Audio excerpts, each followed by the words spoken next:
Assalamualaikum warahmatullahi wabarakatuh. Alhamdulillahilladzi anzala sakinah fi qulubil mu'minin.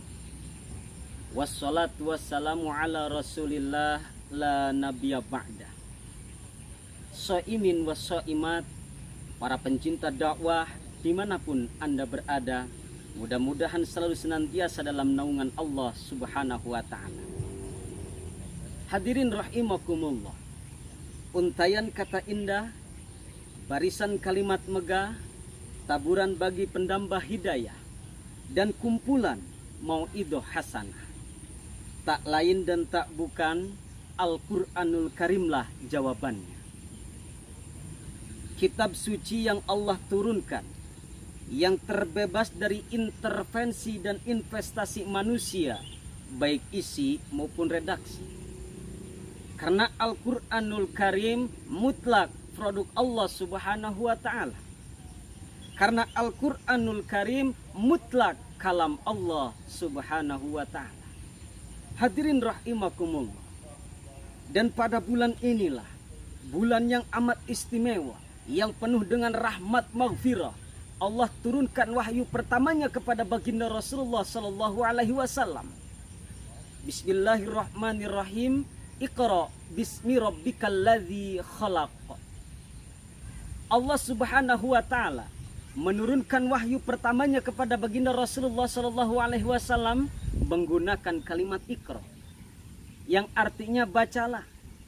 Baca akan ayat-ayat Allah, baca akan ayat-ayat alam Allah, baca akan ajaran Allah, baca akan kebenaran Allah, baca akan kekuasaan Allah subhanahu wa ta'ala. Allah subhanahu wa ta'ala menginformasikan kepada kita sebagai indikasi orang-orang yang beriman. Bismillahirrahmanirrahim.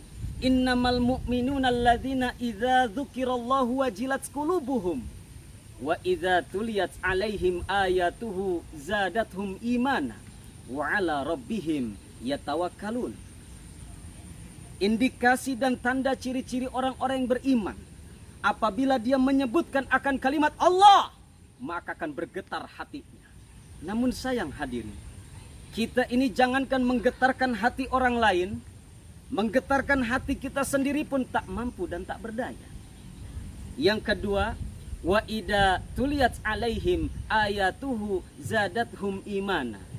Dan apabila dia mendengar akan ayat-ayat Allah, membaca akan ayat-ayat Allah, zadathum imana, maka akan bertambah keimanannya kepada Allah subhanahu wa ta'ala.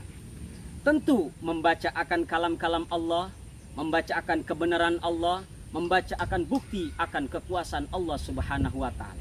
Begitu banyak kekuasaan Allah subhanahu wa ta'ala, bahkan dalam diri kita ini begitu banyak kekuasaan Allah, namun kita tidak mampu akan melihatnya, karena pandangan kita tidak dibarengi dengan pandangan batin kita.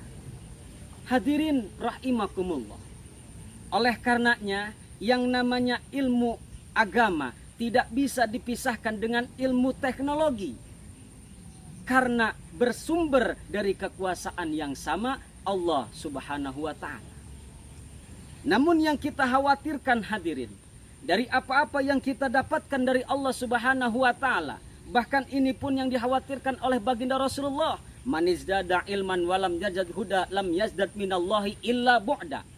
Barang siapa yang tambah ilmunya namun hidayahnya hilang, maka ilmu-ilmu tersebut diambil alih oleh nafsunya, sehingga kekuasaan, jabatan atau keilmuannya akan mengarahkan dirinya kepada kerusakan dan kemungkaran. Na'udzubillah tsumma na'udzubillahi min dzalik. Oleh karenanya yang namanya Iqra harus bismi rabbikal ladzi khalaq. Namun sayang hadirin, kita ini orang-orang Islam yang sering Iqra, yang sering berzikir, yang sering berzikir kepada Allah, namun kita ini lalai akan Iqra. Akhirnya ilmu dan teknologi banyak diambil alih oleh orang-orang sehingga menyerang kita sebagai umat Nabi Muhammad sallallahu alaihi wasallam. Hadirin rahimakumullah. Yang terakhir, fayatawakkal 'ala Allah. Yang terakhir, orang-orang yang beriman selalu berserah diri kepada Allah subhanahu wa ta'ala. di setiap malamnya, di keheningan malamnya, wabil ashari hum yastaghfirun, di keheningan malamnya, di waktu sahurnya dia beristighfar, memohon ampun kepada Allah Subhanahu wa taala, menghamparkan sejadah, meneteskan kedua air matanya, mengharap ridho dan ampunan Allah Subhanahu wa taala. Orang-orang yang seperti inilah yang dirindukan oleh Allah Subhanahu wa taala. Rasa kebahagiaan kita bisa bertemu dengan Allah Subhanahu wa taala. Farhatun indal liqa'i rabbi, rasa bahagia ketika kita bisa bertemu dengan Allah. Kau datang menghampiriku, aku datang menjemputmu. Kau menangis di hadapanku, aku tersenyum melihatmu. Hadirin rahimakumullah. Jadikan dalam kehidupan ini Al-Quran sebagai pedoman dalam hidup kita. Karena Al-Quran akan menjamin kebahagiaan manusia di dunia maupun di akhirat. Amin ya Allah ya Rabbal Alamin. Akhirul kalam, khudwa sofa, wada' makadar, walafu minkum, thumma assalamualaikum warahmatullahi wabarakatuh.